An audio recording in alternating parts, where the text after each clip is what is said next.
xaflad ballaaran oo lagu soo dhaweynayay taliye ku-xigeenka ciidanka booliska Soomaaliyeed Sareeye Guute Sakiye Xuseen Axmed ayaa waxaa lagu qabtay magaalada London ee xarunta dalka Ingiriiska. xafladda ayaa waxaa soo qaban qaabiyay jaaliyadda Soomaaliyeed ee ku dhaqan dalkana. xafladda ayaa waxaa ka soo qayb galay qaybaha kala duwan ee bulshada, fanaaniinta, odayaal dhaqameedka, haweenka iyo sidoo kale bahda saxaafadda. sharaf weyn bay tahay anoo afka wasiirka ku hadlayana iyo dhammaan wasaaradda arrimaha dibadda sharaf iyo karaama inoo tahay inaan caawa xafladan aan ka soo qayb galo. wasiirkana waa ku soo salaamayay hambalyo ku yiri qadiyadan hambalyo kaliya ma ahana shi eelid way shaqaysatay runtii.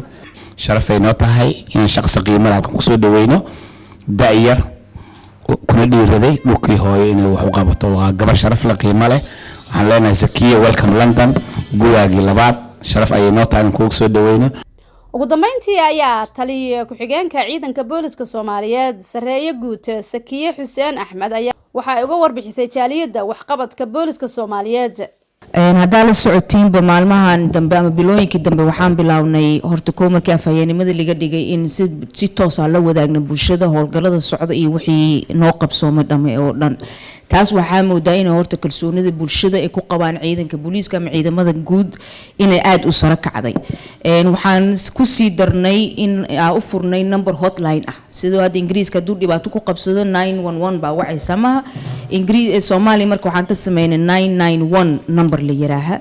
numberkaas ee run ahaantii hadda wuxuu howlgalsan yahay umaleynaya muddo 3 bilood wax ka yar.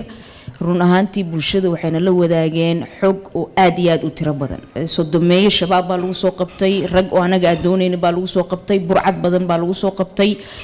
xataa waxay noo fududeysay inaad tilaabo ka qaano askarta ku xadgudba bulshada iyagoo shaqo ku jira. Xanaan Shidane, warbaahinta qaranka Soomaaliyeed, magaalada London.